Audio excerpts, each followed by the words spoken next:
Welcome back to the 2-Minute Updates, the Bob Davis podcasts. Tom and I getting ready to go on the air. It's Friday, and I'm not getting up out of this seat until I'm done with the show. So they're all over in the other room. I'm getting ready to do my thing in here. What are we going to talk about this morning?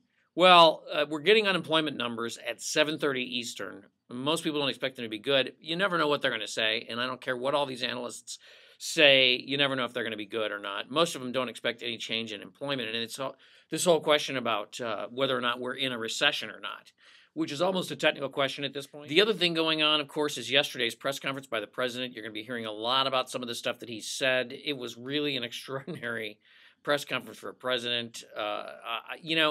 I don't know if the Wall Street protests and the president's sort of fighting attitude is going to work. You know that I tend to try to pull myself away from the political process as much as possible because I think a lot of the reporting and a lot of the political stuff right now is just very, it's way too close to really think about, all these little things that everyone says.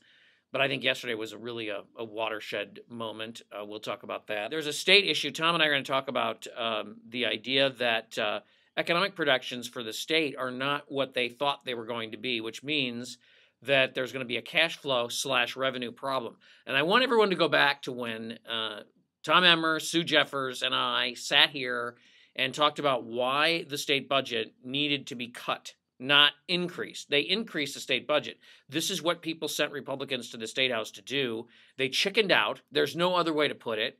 And they didn't cut the budget. Well, now we're seeing revenue being forecast as lower suddenly. So there's two issues here. One is, the Republicans are going to go around and tout this reform too, that they succeeded in achieving all these reforms that are going to save so much money. And here they are going to have to bond to get money for cash flow. So they're going to have to borrow money to keep the state going for the cash flow because they're spending too much. And then there's the whole issue of the state economist having the forecast wrong. So there's two questions. One, do we fire the Republicans? And two, do we fire Tom Stinson, the state economic dude? And I think I think Tom Stinson should be fired, quite honestly. So that's one thing. There's a lot more to talk about. Tom, getting ready to come on in here this morning. Twin Cities News Talk. 11:30 a.m. Join us at 6 o'clock. There's Andrew. We're all getting ready to go, and we will talk to you at 6.